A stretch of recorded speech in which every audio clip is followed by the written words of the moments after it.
여러분, 솔직하게 대답해 보세요. 주식으로 10억을 벌었습니다. 그 돈으로 뭘 하시겠습니까? 대부분 부동산을 삽니다. 그럼 반대로 부동산으로 10억을 벌었습니다. 그 돈으로 뭘 하시겠습니까? 주식에 투자합니다. 재밌는 사실 하나 알려드릴까요? 가난한 사람들은 주식이냐, 부동산이냐를 고민합니다. 하지만 부자들은 고민하지 않습니다. 왜냐하면 둘 다 사니까요. 오늘은 주식과 부동산 중 뭐가 더 나은지에 대해 이야기하겠습니다. 하지만 결론부터 말씀드리면 잘못된 질문입니다.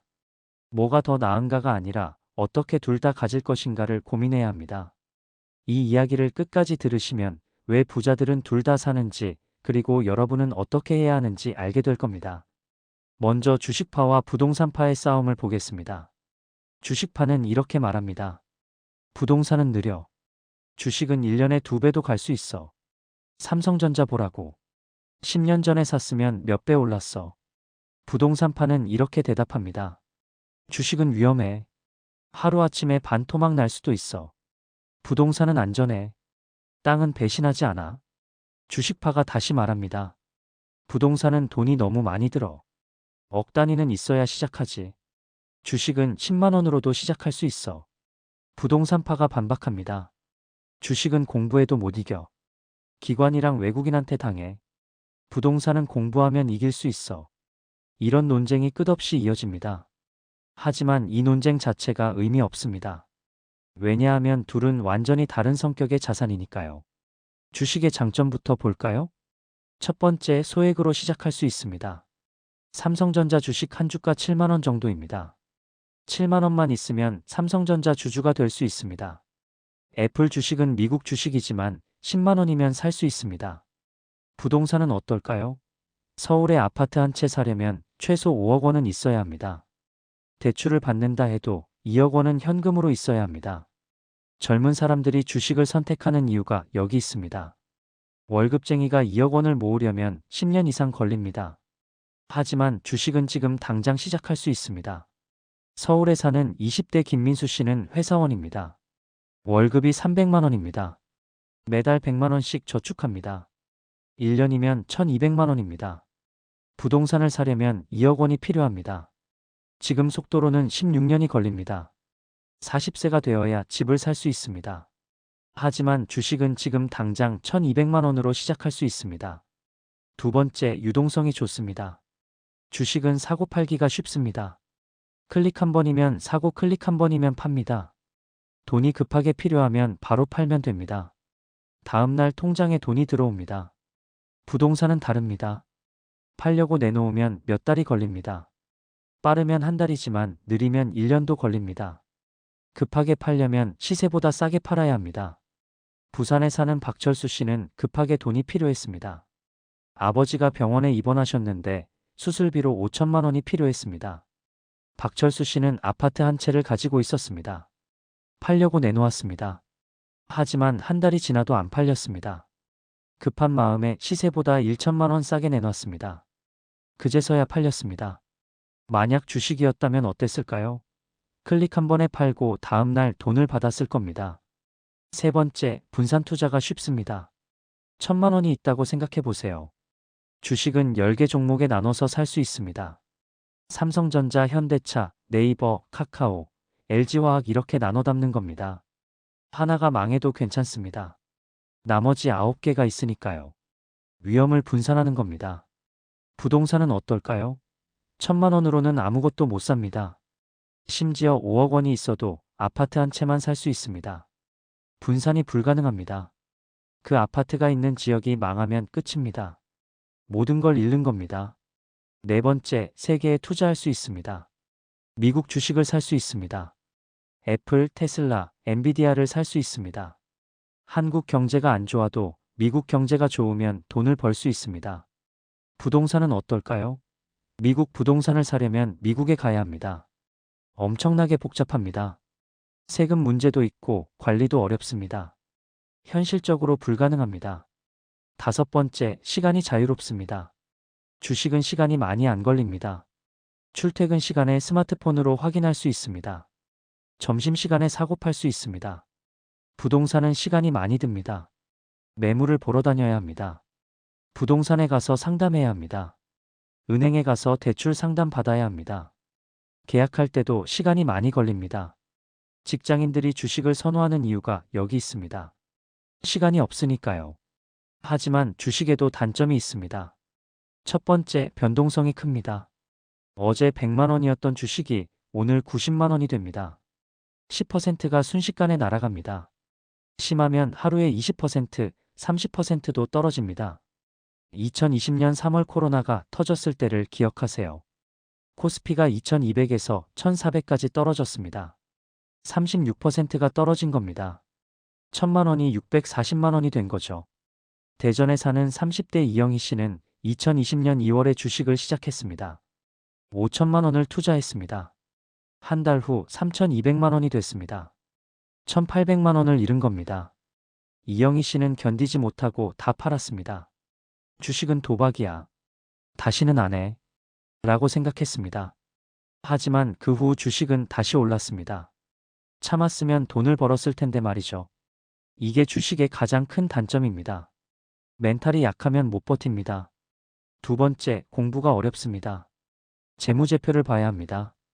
PER, PBR, ROE 같은 지표를 알아야 합니다. 산업 동향도 파악해야 합니다. 미국 금리도 봐야 하고 환율도 봐야 합니다. 대부분의 사람들은 이런 공부를 하지 않습니다. 그냥 유튜브 보고 이 주식 오를 거래하면 삽니다. 그러면 대부분 잃습니다. 세 번째, 심리전입니다. 주식은 심리 싸움입니다. 떨어지는데 계속 들고 있을 수 있어야 합니다. 오를 때 팔지 않고 더 기다릴 수 있어야 합니다. 대부분의 사람들은 반대로 합니다. 떨어지면 무서워서 팝니다. 조금 오르면 빨리 팔아서 수익을 확정하려고 합니다. 그러면 큰 돈을 못 법니다. 네 번째, 레버리지가 어렵습니다. 레버리지는 빚을 내서 투자하는 겁니다. 부동산은 쉽게 빚을 낼 수 있습니다. 은행에서 집값의 6070%를 빌려줍니다. 주식은 어떨까요? 신용융자라는 게 있긴 합니다. 하지만 금리가 높습니다. 연 89%입니다. 그리고 담보 비율이 낮습니다. 주식이 떨어지면 바로 팔라고 합니다. 다섯 번째, 세금이 늘어날 수 있습니다. 지금은 주식 양도소득세가 일반 투자자들한테는 없습니다. 하지만 앞으로 바뀔 수 있습니다. 정부가 계속 세금을 거두려고 하니까요. 이제 부동산을 볼까요? 부동산의 장점은 뭘까요? 첫 번째, 안정성이 높습니다. 주식은 하루에 10% 떨어질 수 있습니다. 하지만 부동산은 하루에 10% 떨어지지 않습니다. 떨어져도 천천히 떨어집니다. 서울 강남 아파트를 보세요. 2008년 금융위기 때도 30% 정도 떨어졌다가 다시 올랐습니다. 장기적으로는 계속 올랐습니다. 1990년에 강남 아파트가 1억 원이었습니다. 지금은 20억 원입니다. 30년 만에 20배가 된 겁니다.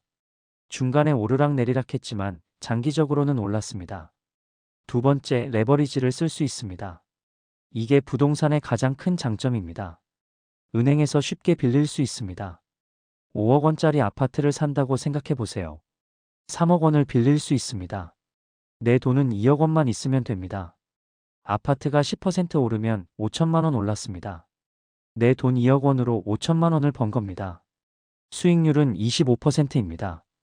주식은 어떨까요? 2억 원으로 주식을 사면 10% 올라도 2천만 원밖에 못 법니다. 수익률은 10%입니다. 같은 10% 상승인데 부동산은 25% 수익이고 주식은 10% 수익입니다. 레버리지의 힘입니다. 인천에 사는 30대 최영수 씨는 2018년에 아파트를 샀습니다. 4억 원이었습니다. 대출을 2억 5천만 원 받았습니다. 본인 돈은 1억 5천만 원이었습니다. 2024년 현재 그 아파트가 7억 원입니다. 3억 원이 올랐습니다. 최영수 씨의 실제 수익률은 200%입니다. 1억 5천만 원을 넣어서 3억 원을 번 거니까요. 만약 주식이었다면 어땠을까요? 1억 5천만 원이 3배가 되려면 주식이 200% 올라야 합니다. 훨씬 어렵습니다. 세 번째, 살면서 투자할 수 있습니다. 집은 살아야 합니다. 월세를 내든 전세를 살든 집값을 내야 합니다. 그럼 어차피 낼 돈으로 집을 사면 투자가 되는 겁니다. 월세로 매달 100만 원을 낸다고 생각해 보세요. 1년이면 1200만 원입니다. 10년이면 1억 2천만 원입니다. 이 돈은 다시 못 돌려받습니다. 하지만 집을 사면 어떨까요? 대출 이자로 매달 100만 원을 낸다 해도 집은 내 겁니다. 나중에 팔면 원금은 돌려받습니다. 집값이 올랐으면 차익도 생깁니다. 네 번째, 세금 혜택이 있습니다. 1주택자는 양도소득세가 비과세입니다. 10억 원을 벌어도 세금을 안 냅니다. 9억 원 이하 주택은 보유세도 적습니다. 주식은 어떨까요? 앞으로 주식 양도소득세가 생길 수 있습니다. 5천만 원 이상 벌면 세금을 내야 할 수도 있습니다. 다섯 번째, 인플레이션 해지가 됩니다. 인플레이션이 오면 물가가 오릅니다. 돈의 가치가 떨어지는 거죠. 하지만 부동산 가격은 올라갑니다. 현금 1억 원을 가지고 있으면 10년 후 구매력이 떨어집니다. 하지만 1억 원짜리 아파트를 가지고 있으면 10년 후 2억 원이 될 수 있습니다. 하지만 부동산에도 단점이 있습니다. 첫 번째, 초기 자금이 많이 듭니다. 아무리 싸도 수억 원은 있어야 합니다. 젊은 사람들이 모으기 어려운 금액입니다. 광주에 사는 20대 정민호 씨는 월급이 250만 원입니다. 매달 100만 원씩 저축합니다. 1년에 1200만 원입니다. 부동산을 사려면 2억 원이 필요합니다. 16년이 걸립니다. 정민호 씨는 좌절합니다. 16년 동안 저축만 하라고? 불가능해. 두 번째, 유동성이 나쁩니다. 급하게 돈이 필요해도 바로 팔 수 없습니다. 몇 달이 걸립니다. 급하게 팔려면 싸게 팔아야 합니다. 세 번째, 분산이 어렵습니다. 10억 원이 있어도 아파트 한두 채밖에 못 삽니다. 그 지역이 안 좋으면 끝입니다. 네 번째, 관리가 필요합니다. 집은 관리해야 합니다. 고장나면 수리해야 합니다. 세입자가 있으면 신경 써야 합니다. 서울에 사는 50대 김 사장님은 원룸 건물을 가지고 있습니다. 10개 호실이 있습니다. 세입자들이 수시로 전화합니다. 화장실이 막혔어요. 보일러가 안 나와요. 형광등이 나갔어요. 주말에도 전화가 옵니다. 김 사장님은 힘들어합니다. 다섯 번째, 세금과 규제가 많습니다. 다주택자는 세금이 엄청납니다. 양도소득세, 종부세가 집값의 절반까지 나올 수 있습니다. 대출 규제도 있습니다. 집을 사고 싶어도 대출이 안 나옵니다. 그럼 결론은 뭘까요? 주식이 나을까요? 부동산이 나을까요? 대답은 둘 다입니다. 부자들을 보세요. 주식만 하는 부자가 있나요? 없습니다. 부동산만 하는 부자가 있나요? 드뭅니다. 대부분 둘 다 합니다. 워런 버핏은 주식의 신입니다. 하지만 부동산도 가지고 있습니다.